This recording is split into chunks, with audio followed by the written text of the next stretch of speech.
Welcome to the Grief Pod with Venetia Quick. This is a weekly podcast which looks at every aspect of something which has or will at some point affect us all. And that is grief. Whether you've lost a loved one or about to lose someone you know, or perhaps you're simply trying to help someone navigate their grief and don't know where to start or what to say, then perhaps this is the podcast for you.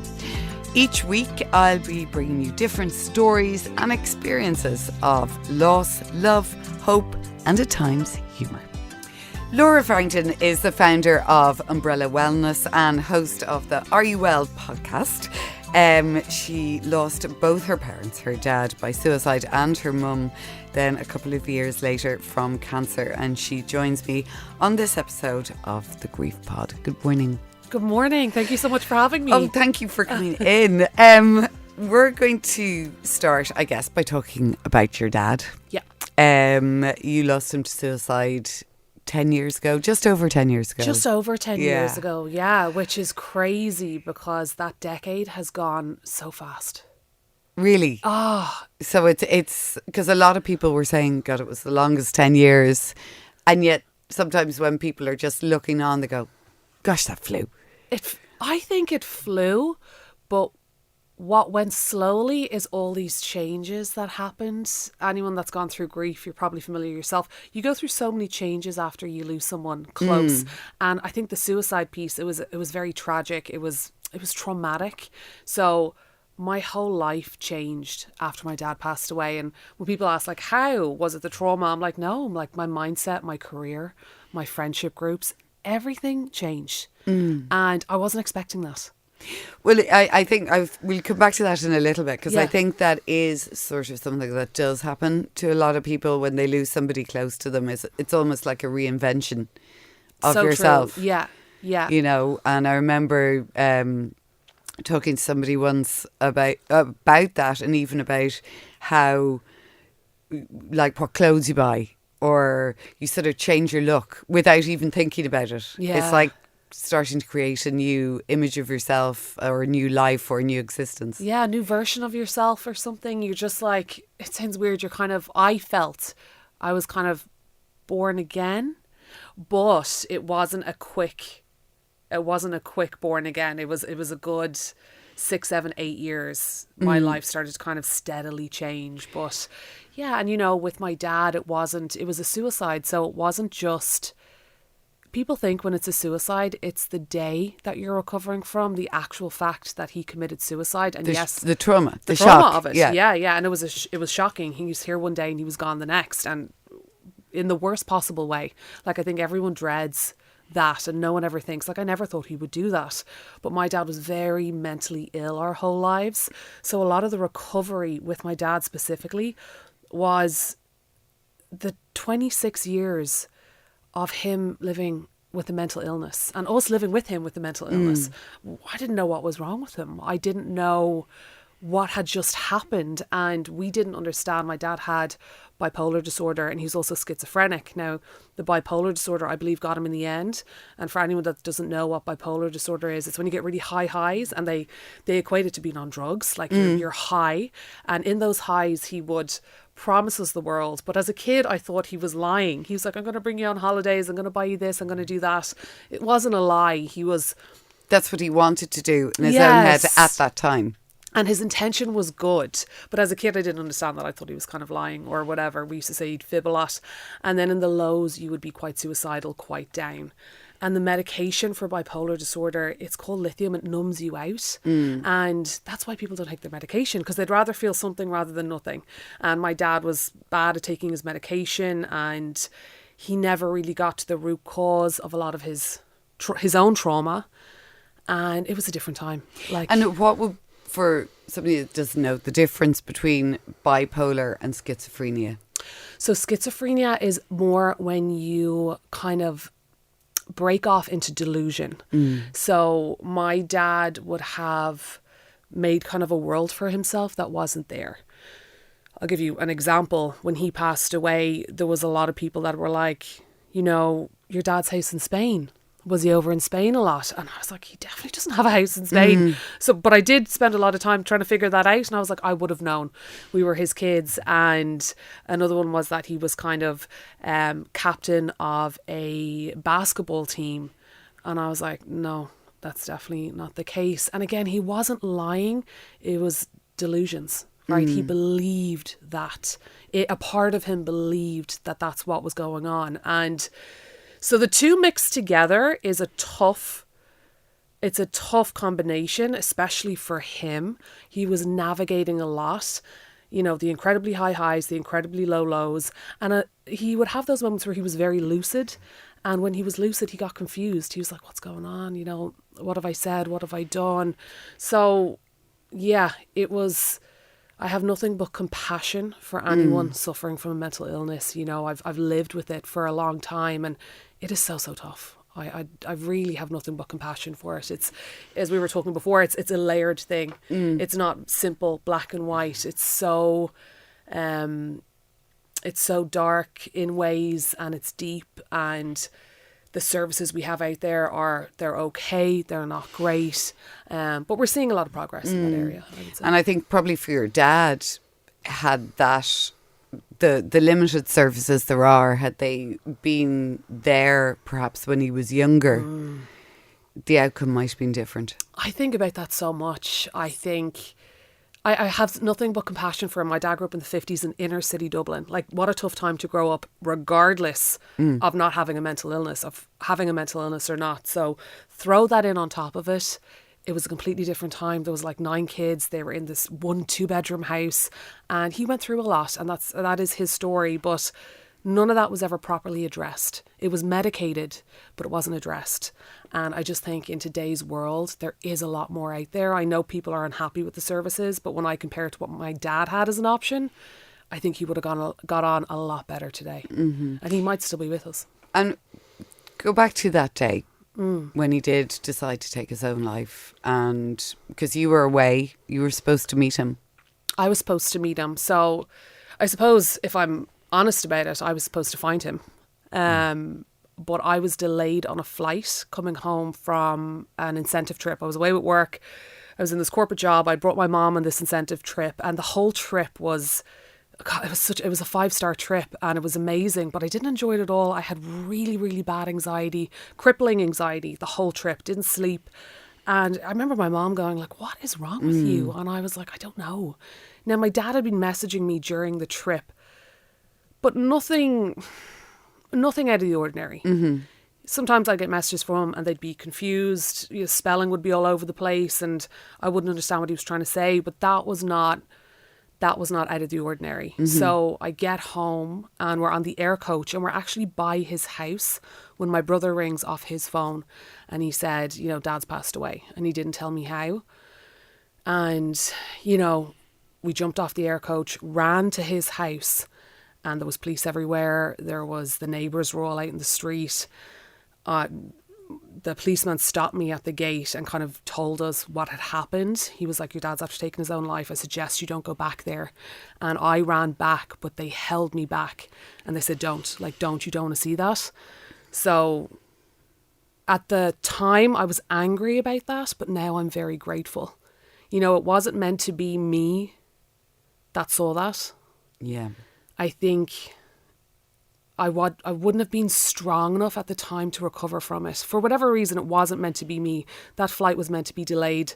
Those policemen were meant to be there holding me back. And as angry as I was, I'm very grateful for that now. Were you angry at him or angry at them? I was angry at them in the moment. Like, I wanted to get at my dad, but I'm grateful to them now. Like, there's a reason. And like, I was 26 at the time. They're like, you don't need to see this. Like, remember him as he was. And I am very, very grateful for that. The anger with my dad came, you know what? It came in the next 9 months as I was grieving, but it never got that bad, the anger. It was relief. I was very relieved for him. For him. Yeah. Do you think the anxiety you had on your trip was just this sort of niggle that something was going to happen?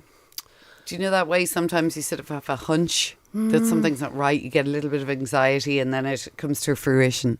I think there was a couple of things. I was burnt out in work.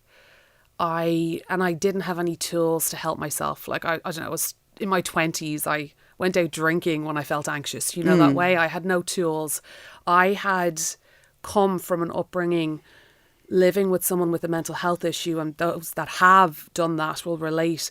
But you kind of go into the world feeling kind of anxious, kind of shaky, not really sure of who you are, because your childhood has been kind of confusing. Like, no one ever sat me down and explained it to me, but my dad didn't even understand his own mental health issues. So, I mean, what did I expect? But it was just this huge confusion, and I think that confusion ended up manifesting in anxiety, you know. And as I got into the world and saw other dads and men and parent figures, I was like, okay, there's something very wrong here. But again, I didn't know what it was. It was only when he passed away I started to unravel all of that.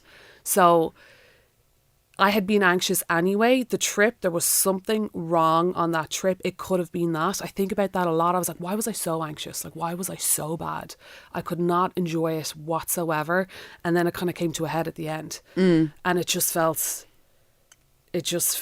like it was leading to something. That anxiety was leading to something. Now, I don't know, would I have had a panic attack if the death hadn't happened, or was the universe, was something greater at play here trying to lead me towards this? I don't know.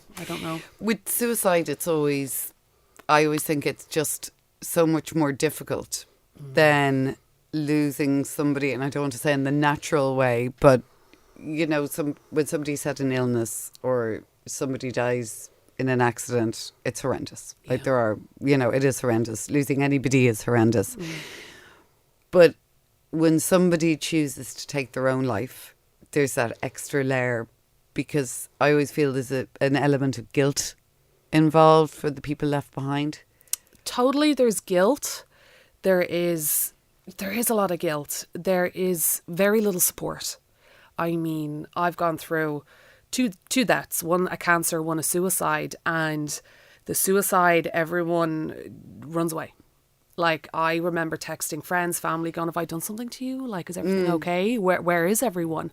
I had a good friend, she stepped in at that time and she went, where is all your family and friends? And I was like, I don't know. And that just made the whole thing so much harder, because you're feeling very alone. Like, people don't want to say anything. And if they do say things, it's like, he was very selfish to do that. Yeah, you hear that a lot. With that, I think nowadays, as we become more aware of mental health issues and what's really going on, you know, with people inside, and people can be more vocal and there's a bit more support. I think that idea that suicide is a selfish act is sort of it's going away a bit.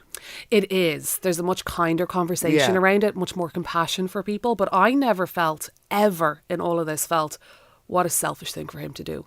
Because I had seen the mental illness and how tortured he was. You know, like, I felt great relief for my dad, if I'm perfectly honest.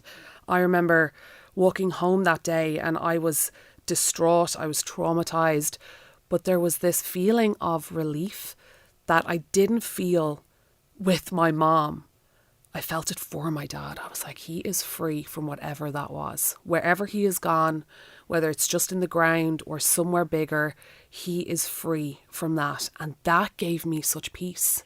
It really did. And it gave a lot of people that knew him peace, you know, because he was tortured. Do you think some people, though, you're saying like people sort of weren't there and they sort of dropped away a bit? Do you think intrinsically they were waiting to see how you would react, to give them a signal to how they should do you know what I'm saying? Like, sometimes I guess with a suicide previously, people might go, oh well, you know, let's just see, or as you said, a selfish act. But then if you're sort of going, no, it's a relief for him, it's a relief, he's at peace, he's not dealing with everything anymore, it sort of gives them the sort of leeway, or just a nod as to how they should react. Because so I suppose at the time I didn't say that. Like, at the time I was quite distraught for a long time, and I was open. Like, everyone deals with things differently, don't Yeah. they? Some people do like their space and want to be left alone. I wasn't like that at the time. I needed my friends, I needed support, and that just didn't happen. And I was open to it, but it didn't happen. And that was the start of a lot of shift and change for me. Like, I wasn't 12 or 13, I was 26. We weren't young. You don't know what to do when you're young, but you were still young. 26 is young, yeah. But I just felt we were at a maturity level. And I think sometimes people not leaning in is down to them feeling awkward, them not wanting to maybe get into it, or maybe it's too dark for people. But and I truly believe this, if you want to maintain a friendship with someone, if you care about someone, you will ask them, what do you need from me? And if they say nothing right now, great, lean out. And if they say, I need you, I need walk, I need to go for a glass of wine, then if you want a relationship with that person, lean in. Otherwise, I think, and what happened to me is, as the years went on and I got stronger and saw things as they were, I started to pull away. Because, if people can't be there for you at your worst, yeah, you kind of, and it was a natural thing. I naturally just started to pull away. So I was like, okay, yeah, it is what it is. Yeah, that sort of comes up a lot. Does it? Yeah. I think, there's people sort of change and they gravitate to different groups and different friends and different. I mean, it's other people have said on this podcast that the people that they believed or would have thought previous to their loss would be there were the ones that weren't, and the ones that were there were more unexpected. Yes, that's exactly what happened to me. The people that leaned in, I was shocked. I was grateful, but I was shocked. And then the ones you want aren't there, and it's very, very hurtful, But I suppose I don't think that's always intentional, though. I think that's just I think sometimes people just don't know what to do. Yeah, your mum. Then, yeah. Who would have been quite, because your parents had separated. Yes. So your mum would have been a very strong, force of your life. She was one of the strongest women I've ever known. Now that I'm a mom and I saw her, she raised 2 kids, no support. And not only no support, she had a husband there or an ex-husband that was pulling her back, making her life hard. Like, they had a bad marriage, a very bad marriage. And my dad was very, very sick and unsupportive to her when they broke up. And I don't know how she did it. Like, she worked 3 jobs and she just had the financial burden of us as well. And now when I look at it, I'm like, how did she do that? Like, when I look at my support system with my kids, it's just a different time as well. But my mom was amazing. She was a great mom. She was really funny. I don't think she ever raised her voice at us. I don't know how, because it must have gotten so stressful, but she just wasn't that kind of person. She was quite gentle and she just loved her kids, and she was great fun, especially in her later years. She really, she stopped working as much. My mom was like a real Irish, the way the Irish people were back in the day. Like, she worked like 7 days a week, worked all the time, never complained about it. And in her later years, she started travelling more. She would always be on a Ryanair flight somewhere, and I just loved that side of her life for her. But it was about 2 or 3 years after my dad, she got sick.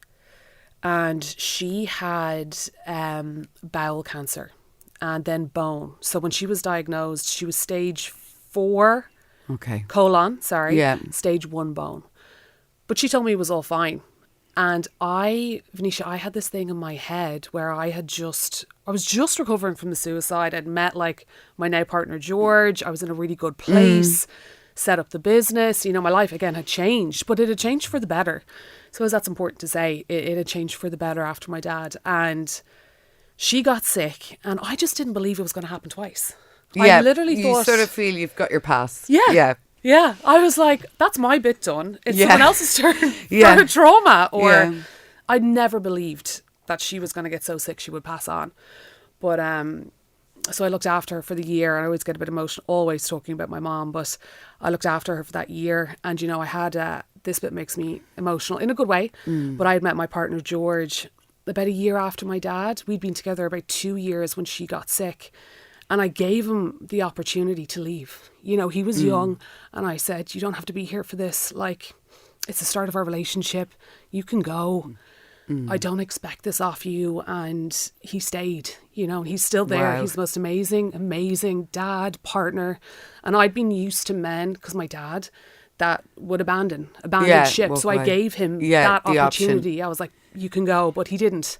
And he stayed. And I don't And that know. would have been another grief for you as well, because it was obviously 2 years in was quite, It was you know, new. solid. Well, yeah, it was solid at that point. It felt, I suppose we were young in a way, Yeah. and he's younger than I am, so he was 25 at the time. 24. Wow. Yeah, so he was young, and we were just having fun. You know, we were Yeah. together. We were traveling. We were set up the business. It was all very fun, but I gave him that opportunity to go a few times. I was like, you can go, but he didn't. And it's, you know, I was thinking about it in the car on the way over here, and I was just full of joy thinking about it, even though it's like happy tears crying thinking about that. But so my mom passed away then. We looked after her for a year. She passed away, and you know, that was they were both gut punches, I suppose, and they're both heartbreaking. But losing my mom, like, she was the one that cared for us, and that was just, my heart was broken into a million pieces. You know, my life changed after my dad for the better. I grieved and it was traumatic. But after my mom, I went into quite a dark place. I mean, I was nearly 30, both parents gone. I just didn't know where I was, what I was doing with my life. Everything just seemed to kind of crumble around me. So, And how was she in the last, because as a mum, you know, you get a diagnosis of stage 4 cancer. You know that's not good. Yeah. It's not the stage you want if you're going to have cancer. So as a mother, she must have been, her immediate thoughts must have been her mortality and how that was going to affect her kids. Yeah. Especially having already lost their dad in such tragic circumstances. I mean, that's all she was worried about, was her kids, Yeah. her kids. But we reassured her that we were going to be fine. Like we did. My brother had a great partner. I had a great partner. That gave her so much peace, Yeah. knowing that we weren't going to be alone. We have each other. Me and Rob have each other. And we don't have much family, but we are very, very close. And we just reassured her. And then when when the doctor came in and said, you know, you don't have much time, you've max 10 weeks. That was just the best 10 weeks we've ever had with her. And I know that sounds so weird. It's as if everyone dropped their guard. And she dropped her guard as well. Because my mom was used to caring for everyone, doing everything, working all the time, taking the weight of the world on her shoulders. And she let that drop. And we laughed for 10 weeks straight. We went for cake every day. We got her out of the hospital, went for dinners everywhere. Like, it was lovely. And you gave up your job. Basically, yeah. Wow. The business nearly collapsed. Now, George had it and we had other people come in, but I, for that year, was mentally gone from the job. I was with her, and my God, I don't have any regrets. And anyone that's looking after a parent, it is the biggest privilege you will ever have, is to look after the parent that once looked after you. And you'll always get the job back. You'll find ways to make more money, but you will never get that time back. And I have spoken to people that's one of their biggest regrets, is kind of not stepping in or leaning in. It's Spending hard, the time. yeah, and it's hard to lean in. It's hard to lean in, but because it's traumatizing. But it's the best But memory. you don't sometimes realise the benefits of Yeah. doing it, and it's only in hindsight you go, I should have taken the week off. Yeah. Or I should have cut down or been around a little bit more. Yeah, because I have such closure, you know, with all of that. Like, and I look back and I smile. Now I smile. I used to look back and cry, but now I look back and I've closure and I smile, and like that was a nice send off for her, and the send off she deserved. You've 2 small kids now. Yes. So in a way, while it's lovely, it must be triggering though for you, especially with your mum. All the There must time. be times where, you know, you go, oh, you know, they did this thing, I wanted to ring her and tell her, and you Yeah. can't. Do you still get that? Yes, I do. You know, we went into I got pregnant. We went into lockdown. It's actually a funny story, but I was in a very, very bad place for a while after my mom. And I was in therapy, and the therapist goes, I'm going to put this out there. I know someone. And I was doing all the things, the yoga, the meditation and stuff, but I was just down. And she goes, I want you to go see, if you want to, go see this guy. And I didn't believe in psychics, mediums, anything like that. But she gave me the number for a guy, went to see him. And after I saw him, that was the first time the weight lifted off my shoulders, because I felt they're okay. She's okay. Like, my mom was strong. I remember the therapist, the medium goes to me, the psychic Des, he goes, come on, Laura, get on with it. That's what she's saying. And that's all my mom used to say to me. She goes, come on, Laura, get on with it. Get up, get on with it. And he said that and I went, oh my God. And he goes, she doesn't want you mourning too much. Like, pick yourself up. Your mom doesn't want that for you. And she wouldn't have wanted that for me. Like, I was very upset, crying all the time, which is allowed. You're allowed to grieve. But he said, don't let it last too long before you start to get your life back on track. And there's great things coming for you. And there was great things. Like, I had a girl, a baby girl, then another baby girl, and the business was going fantastic, and a lot of things did work out well, but I needed someone to say that to me. You know, I needed, like, what she would say, he said, and he said it in her words, her tone. I remember he said something else. He goes, check in on his nibs. And my mom used to always call my brother his nibs. His nibs. Yeah. And I was like, oh, and he said stuff about my dad that he couldn't have known. He was writing in my dad's handwriting, sweating.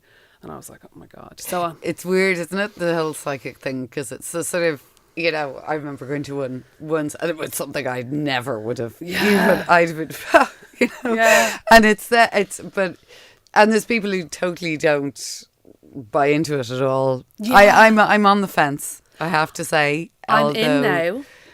I've been a few times now. Have you? To check in with them and stuff. It gives me great peace. It's a way of talking to somebody, I guess. Yeah, it's a or way of feeling connecting. You can. Yeah, and I went in a non-believer. I was like, there's probably, I don't know if there's anything after death. I don't know. I don't want to get into that religious side of things, but whatever. I just went in not believing and left feeling better. And that's all I cared about. I was like, I actually feel better after that. So who cares? As long as I'm feeling better. And I've done it like 3 or 4 times now. So whenever I get in a bit of a slump, I'll go in. Yeah. And it helps. And it's interesting, sort of maybe around days, especially at the beginning, followed maybe a year or so after a bereavement, you sort of think, coming up to milestones like birthdays and all that, you go, you know, I'm going to, let's, you know, tap in or whatever. But then you sort of think, well, maybe they saw something online. Or, you know, maybe they read about something. But then there can be this one thing. And you go, you couldn't have known that. Yeah. And I don't know what they're picking up on. I really don't. But whatever it is, it makes me feel good. It's like, you know, if yoga makes you feel good, then do yoga or whatever. But it takes a weight off my shoulders like nothing else can. And it does help. But yeah, I honestly get triggered a lot. Still gets better now. But, you know, when I had my kids, your mom's not there for any of it. My mom would have sat with me when I was going through the young baby time, you know, when you're sitting there when on the couch. Relentless. Oh, just crying and not knowing what to do and no sleep. But my mom would have sat with me. But I felt her energy. I think maybe she was so strong. She did all that parenting stuff by herself. And I'm not by myself. I do have a lot of support from my partner's family as well. They're amazing. But there's nothing like your own mom. But yeah, I do. You know, a lot of my friends, Venetia, still have their parents, and their parents still have their parents. Yeah. Like my kids have on George's side their great granny. Wow. Yeah. And there's no one on my side. There is no grannies on either side. There's no parents on my side at all. It's me and my brother. Yeah. And when you look at my partner, he has this huge aunties, uncles everywhere. My mum's family are all in the States, dispersed. And he's this huge family. I don't know how I'm going to explain it to them one day. They're going to be like, what happened there? But yeah, it's a stark contrast. But I'm so grateful for them because my kids are getting to experience that as well. But you must see your mum in your kids. Oh, like, yeah. She must come out in different ways that sort of makes you go, oh, she's still here. Yeah, and my eldest is the image of her. She was born, everyone's like, that's Helena. And I was like, it is. And her isms are like my mom. Her cough. And little ways about her. She's very sensible, very she looks after Freya. My mom is very much a carer, so she looks after the younger one, and that's all not, I don't know where I don't know, it's not, I didn't teach her that, it's just innate. And so she's around in her own way, you know. I know she lives she's always on there. Yeah, she and does. do you have certain coping mechanisms, because you've talked about how maybe after your dad died it totally changed your direction of life and what you now do with your life, because you now help people with their mental health and, you know, their everyday life. So how did that change? Where was the light bulb moment? Or was there one? Or was it organic? No, it wasn't organic. People ask me that a lot. I was very much in the corporate world, and the day he died, it was almost as if I was sick of not talking about it. I was like, I'm done with this. I was too stressed out in my job anyway. And I left that day. And I remember my manager at the time going, we're going to give you a sabbatical. We'll give you a couple of months off. Come back after. And I just knew it was over. And I was like, I think sometimes with the suicide, it actually does wake you up to that can be the quality of your life. And that's it. And it's over. Because I think we all have a kind of Disney view that everything's going to be okay. And sometimes it's just not. And the quality of my dad's life was not good. Like, it was really bad. I was able to see that for what it is. And at the time, the quality of my life, it wasn't great either. I was anxious all the time. I was working for a salary, but what really for, if that makes sense? I had a new car, an apartment, but I wasn't happy at all. I think I valued money, but I didn't actually value money, so I started to get my values in line and stuff. But once I went to India, studied yoga and meditation, and then once I got back, I felt so mentally well, and that was 9 months after he passed. So I was on the plane to India, the worst I'd ever been, because I was grieving and I was alone and all this, and I got back feeling mentally better than I'd ever felt in my whole life. And that was doing yoga every day, meditation every day. There was no alcohol over there. It was just a different lifestyle I'd never experienced. So I came back and I was like, I'm not going back to work. I still don't know how to manage myself in that environment. I'm staying in this environment, wellness. And that's when I started teaching, and then the business came about, the corporate. We go into corporates now. And that just flew. And that was the most organic, easy thing we've ever done. Everyone's like, was it really hard setting up a business? I was like, no, I feel like it should have been harder. But I feel like my dad was guiding us or something like that. But it was the right place at the right time as well. But that all happened really organically, I have to say. Like, once I made the decision not to go back, and once I made the decision to prioritise my mental health, and that's still to this day what I prioritise. It comes first over everything. Like, I took 100 days off drinking last year, and it was like one of the best exercises I've ever done. Did you go back? I went back in December, and then I went off it again. Yeah. And I will drink again, but I just feel like I have it really under control. I was kind of someone that would have a couple of glasses of wine on a Friday or a Saturday. So again, just a casual, I would consider normal drinker. Maybe it's not normal, but it was normal to me. But I would be feeling groggy the next day. And then I'd be annoyed at myself. And still with the kids and everything, but I'd be annoyed at myself. So I just decided to rein it in. And it was just the best thing I've ever done. I felt so energetic, especially if you have small kids. The best thing you can do is just take an alcohol break, because the energy comes back and clarity. And it's kind of an act of self-love, because when I was feeling groggy, I would speak badly to myself. And when I was off the booze, I was like, oh, you're awesome. Like, well done. Like, aren't you great? Look at you up on a Saturday morning. Yeah. That's just smug. yeah, I was definitely a bit smug. I was speaking a lot nicer to myself, and I was like, I had just raised my self-esteem and all that jazz. So I loved that. So anything mental health, I love it. I'm here for it. Anything that helps in that area. And everyone's so different. What works for me might not work for you, but I love exploring everything. And do you think that change in sort of career and change in your life that you made after your dad has helped you with your mum passing away?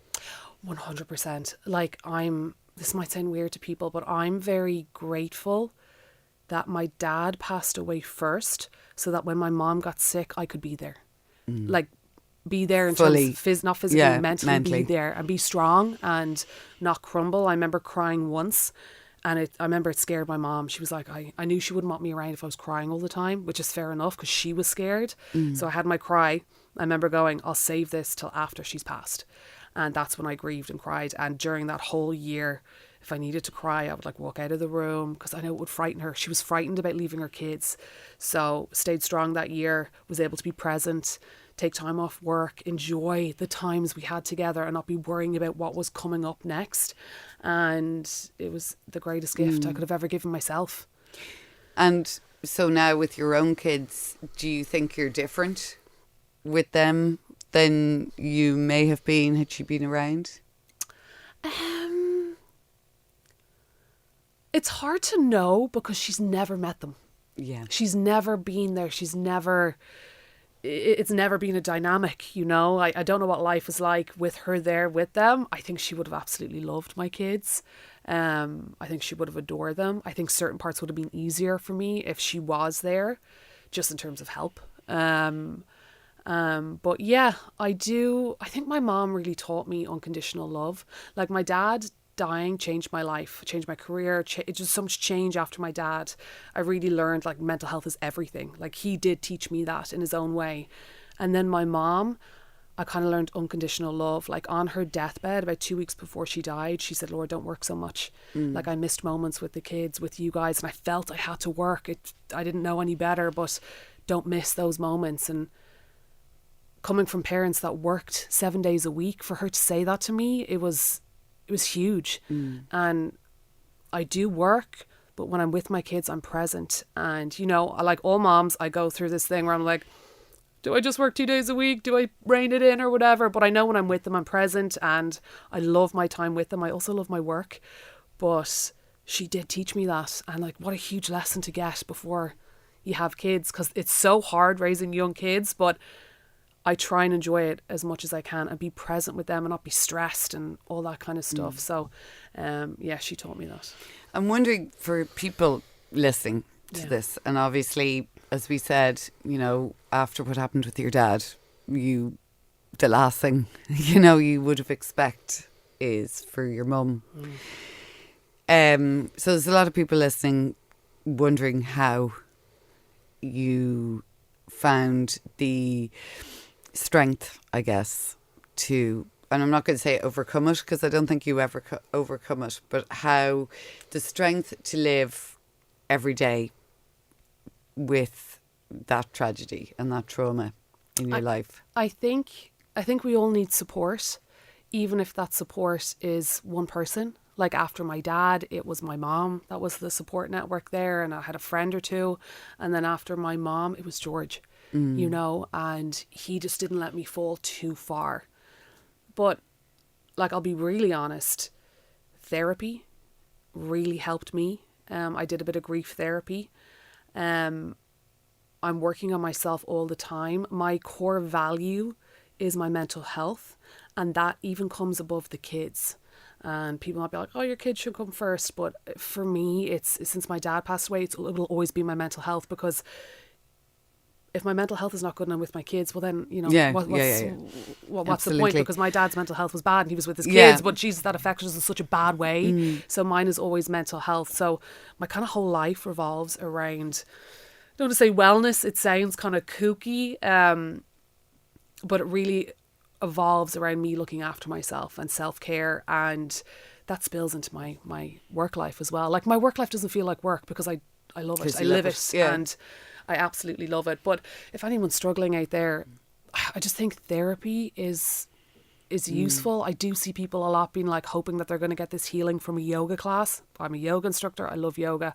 You're not going to get it from there. You need to go speak to someone, you know, talk through something, and it can be one session or 6 months, you know, you don't know, but it's nice to just get it off your chest. Yeah. I'm wondering as well, what about if you know somebody and you're concerned that they're not in a great place and that taking their own life could potentially be on the cards, what would you say to them, or what advice would you give to them? Because people just worry sometimes so much about a friend or a relation who mightn't be in a good place and yet are struggling perhaps to know how they can help them.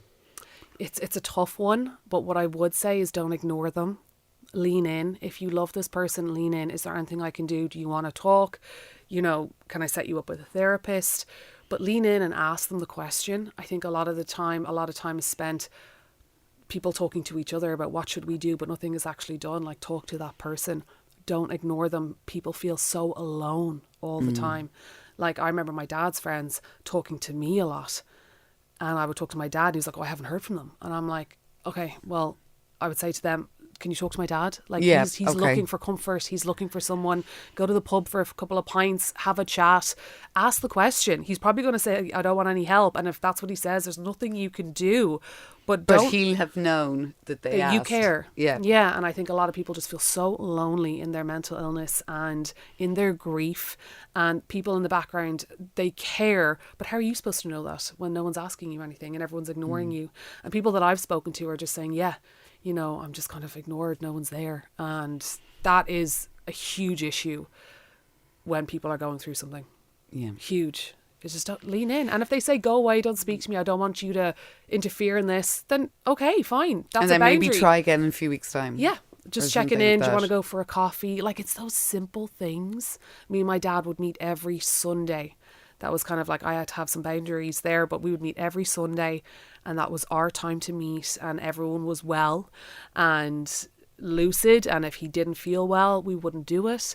And he valued that so much, and so did I. And you can do that with anyone, you know. And I know those meetings kept him going a lot of the time. So there's little things you can do, but definitely don't ignore the person. And for those, just finally, who perhaps have lost somebody recently to suicide, where would you suggest they go, or would you advise them to help themselves? So I was in a grief group. It's not around anymore, but it was a grief group for suicide, people that were affected by suicide. Now, there is those groups around now, and I cannot think of a name. Well, Pieta House, I think. Pieta House is amazing. Pieta House is amazing. Like, they do great work, and they're kind of a lone ship there a lot of the time. But they're grief groups, and that really helped me, because I felt so alone at one point, and I felt like, is everyone annoyed at me? Have I done something? Like, you can't help feel those feelings. And this group, it did save me. At that time. Because there's commonality, I guess, as well. Yeah, and you're there talking about such a dark thing, suicide, how this person committed it, what you went through. And then the person to your right is going, yeah, me too. Here, let me tell you this. And you're going, oh, okay. And straight away. think sometimes, especially with certain types of grief, that's what you need, somebody has gone through exactly the same thing. Yeah, like absolutely. Because my mom with the cancer, that was very different. Everyone wrapped their arms around us that time. And I wasn't expecting it. I was like, oh, what's this? But it was cancer. Everyone could relate. Yeah. Yeah, and it was actually really nice. You know, it was a nice feeling. But when it comes to suicide, I would definitely 1,000,000% recommend find yourself that grief group.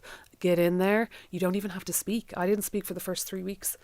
And then eventually I shared, and I don't know what I would have done without it, because you are a lone shark there for a while, a lone soldier rather, out on your own. And it is so nice to sit with people, and you kind of realise this wasn't my fault. I'm alone, not because I've done something, but because no one knows what to do. And you just feel human again. You feel human. Laura, thank you so much. Well, thank you so much for having me. Thank you. Thank you for listening to this episode of The Grief Pod with Venetia Quick. You can listen on SoundCloud or wherever you get your podcasts. We also have an online community on Facebook, The Grief Pod, or on Instagram @GriefPod Series.